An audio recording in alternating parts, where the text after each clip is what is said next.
Good evening, guys. Welcome.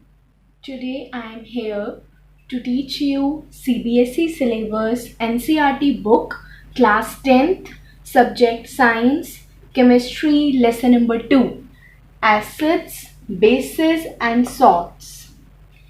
First of all, we will study about their properties, that what are acids, what are bases, how the salts are formed, reaction of acids and bases, and types of indicators, what type of indicator give which color in acids and bases, and so on. So first of all, let's begin with the properties of acids, that what are acids actually.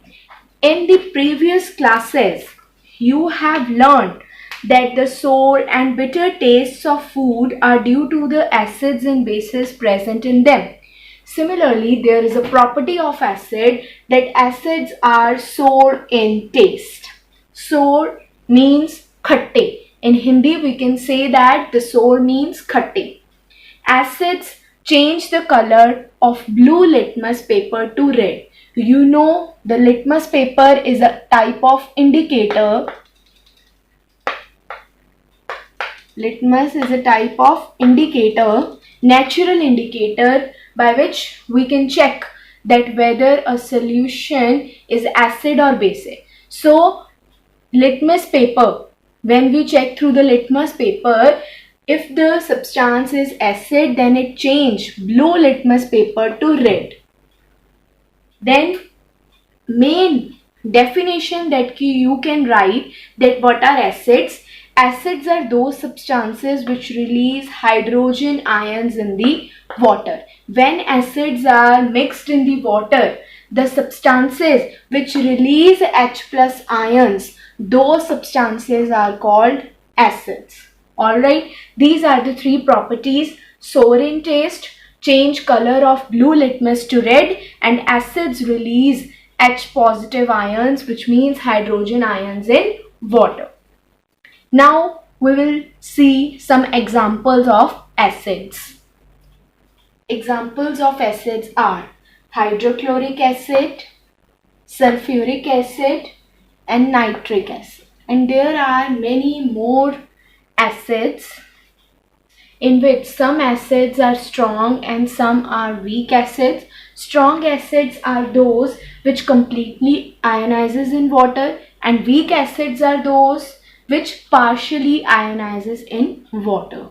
Then the thing that you have to learn about concentrated acid and dilute acid, that what is concentrated and what is dilute acid. Concentrated acid is that acid in which the amount of acid is more than that of solvent, means water. And in dilute acid, amount of acid is less than the solvent, that is water. Actually, if we see the definition, concentrated acids are those acids in which the amount of acid is more than the solvent, and dilute acid is that acid in which amount of acid is less than the solvent. Less than the solvent here means water. More the solvent, dilute acid. Less the solvent, concentrated acid. Alright, and one property I forgot to tell you, that acids are corrosive in nature. Corrosive in nature.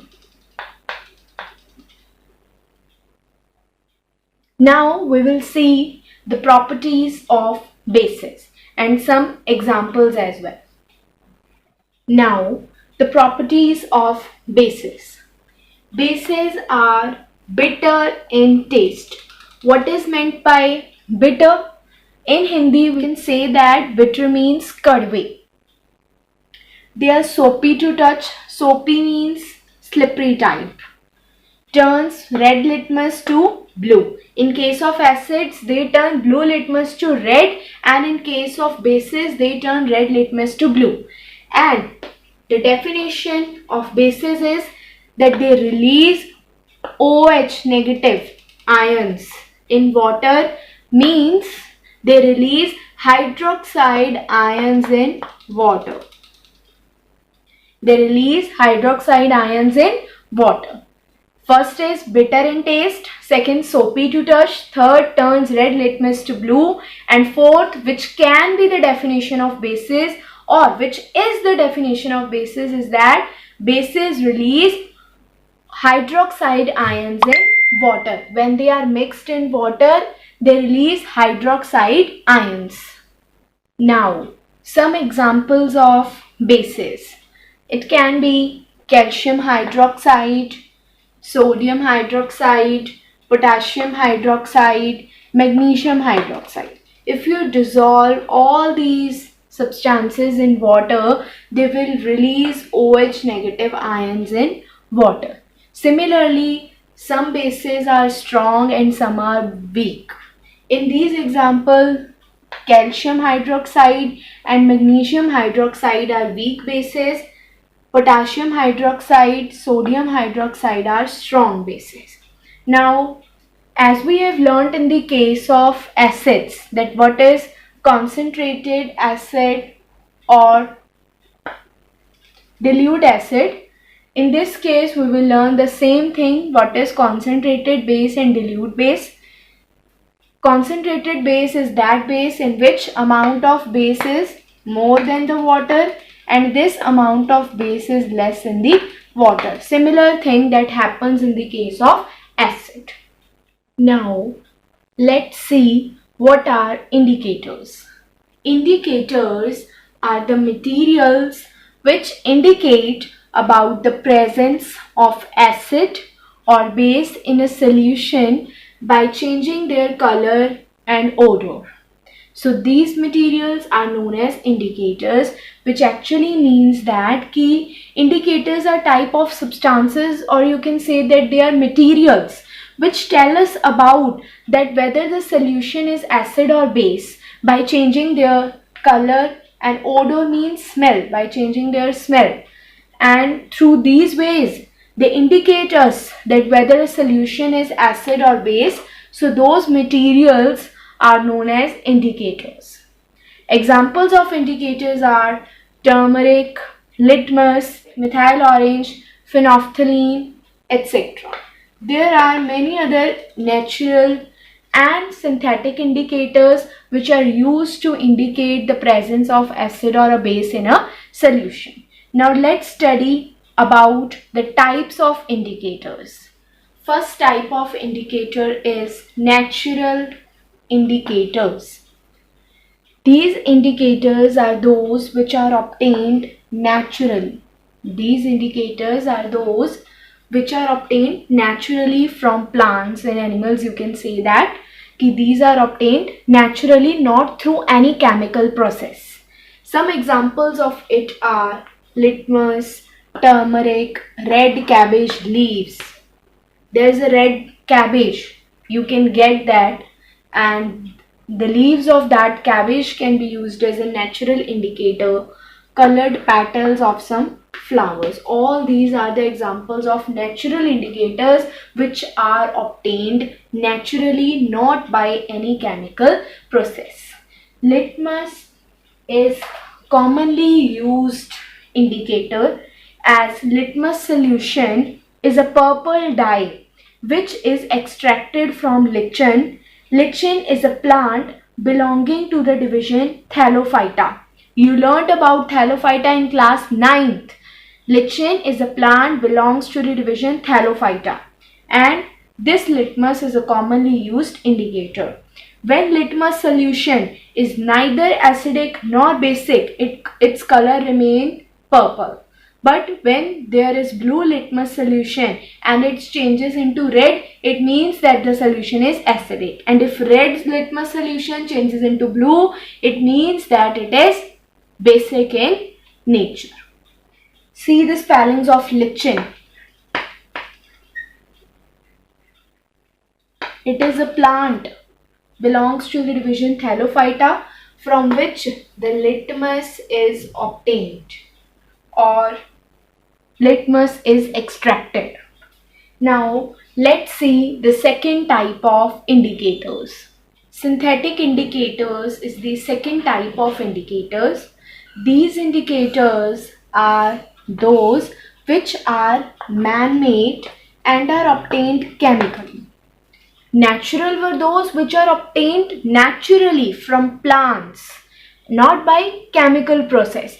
But in synthetic indicators, they are man-made, which means that they are obtained chemically, they are made by chemical process.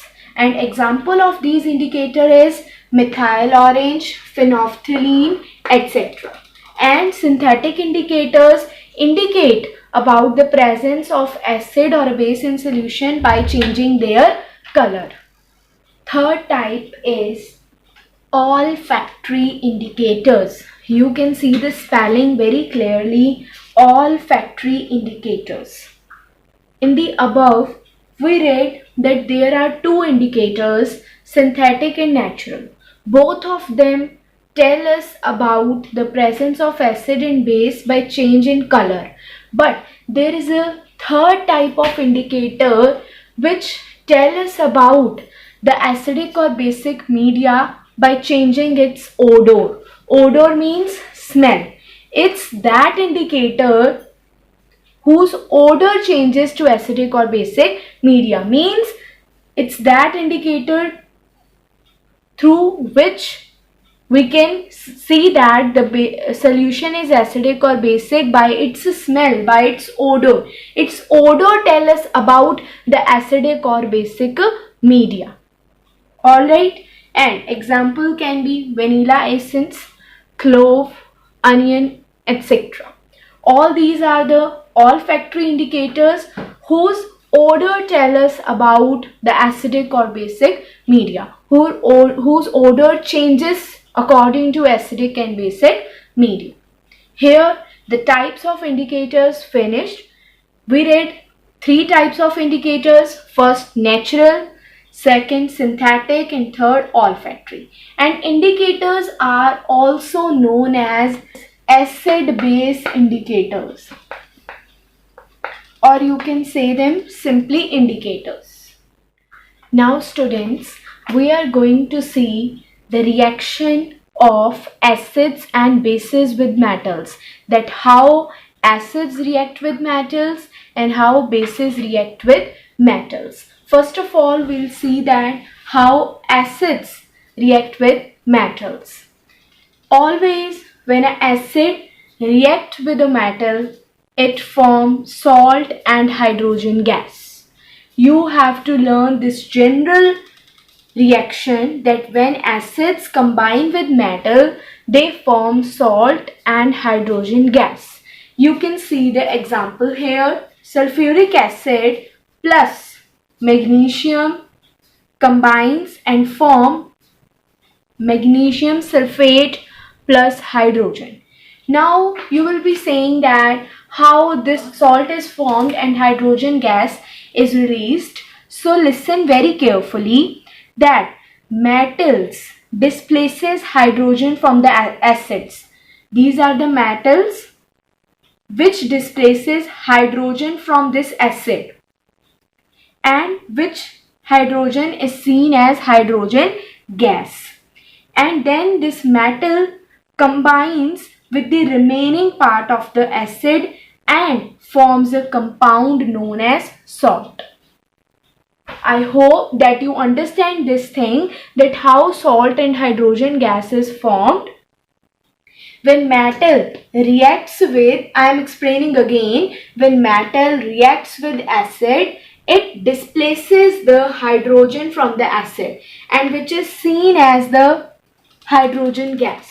Then this metal combines with the remaining part of the acid and form a compound called salt. So from this you can understand that how salt and hydrogen gas is formed by displacing hydrogen and combining metal with remaining part of acid, salt is formed. And this is the reaction of acids with metals, and they form salt and hydrogen gas. And you also learned that how they form salt and hydrogen gas. Now, the reaction of metals with bases. When bases react with metals, then they also form salt and hydrogen gas. You have to learn this general reaction that when bases react with metal, they also form salt and hydrogen gas, as in the case of acids. You can see the example: sodium hydroxide plus zinc form sodium zincate plus hydrogen gas, and you have to represent this hydrogen gas with an upward arrow. But such reactions are not possible with all the metals, which means that some metals are specified with which these reactions are possible, but these reactions are not possible with all the types of metals. And again, I am going to tell you that you have to learn two basic reactions. One is reaction of acids with metals, and second is reaction of bases with metal. That in both the cases, whether acid react with metal or whether base react with metal, in both the cases salt and hydrogen gas is formed. As we have seen that in both the cases, when acids and bases react with metals, hydrogen gas is released. Now, how can we test the presence of this hydrogen gas in both the cases? How can we test that? So, pass the gas being evolved through the soap solution, which means that the gas which is evolved, pass this gas through the soap solution. Bubbles are formed in the soap solution due to the evolution of gas. Then bring the burning candle near those bubbles, and those bubbles will burn with a pop-up sound, and that pop-up sound indicates the presence of hydrogen gas. Again, I am telling you, pass the gas through soap solution. Bubbles will form due to the presence of evolution of gas. When you will bring a burning candle near those bubbles, it will burn with a pop-up sound, which will definitely indicate the presence of hydrogen gas in the reaction. Now we are going to see the reaction of acids and bases with metal carbonate and metal hydrogen carbonate. The basic or general reaction that you have to learn for the case of acid is MC refers to the metal carbonate and MHC refers for the metal hydrogen carbonate. Now, if metal carbonate and metal hydrogen carbonate react with acid, they always form salt, water and carbon dioxide. You have to learn this general or basic reaction for metal carbonates or metal hydrogen carbonates. These are the two examples. This is the example of metal carbonate and this is the example of metal hydrogen carbonate. And when they both react with acids, they form salt, water and carbon dioxide. And bases do not react with metal carbonates and metal hydrogen carbonates. Only acids react. Now, as we have seen that when acids react with metal hydrogen carbonates or metal carbonates, they always form carbon dioxide gas. Now, how can we test the presence of that gas? Pass the carbon dioxide gas through lime water. It will form calcium carbonate, which is white PPT, and water. And if excess carbon dioxide is passed through it, it will form calcium bicarbonate. Limestone, chalk and marble are different forms of calcium carbonate. Now, reaction of acids and base with each other. Basic and general reaction is when acids and base react with each other, they always form salt and water. You can see an example. Acid, base reacts and this part combines with this part and water, hydrogen from this portion hydrogen ions are released, and from this base OH negative ions are released, which together form water, and the remaining part combines to form salt, which is sodium chloride. And this above reaction is also known as neutralization reaction, the reaction in which acid and base reacts to form salt and water. That reaction is known as neutralization reaction. Actually, in this reaction, acids and base neutralize the effect of each other and form salt and water. That's why this reaction is known as neutralization reaction. Now, reaction of metallic oxide with acids. What is metallic oxide? When metals combine with oxygen, like magnesium combines with oxygen, it forms MgO, magnesium oxide. So this magnesium oxide is a metallic oxide which is formed when a metal combines with a oxygen. Then a basic and general reaction that you have to learn: metal oxide plus acid. Always when they react, they form salt and water. Example can be copper oxide plus hydrochloric acid form salt plus water.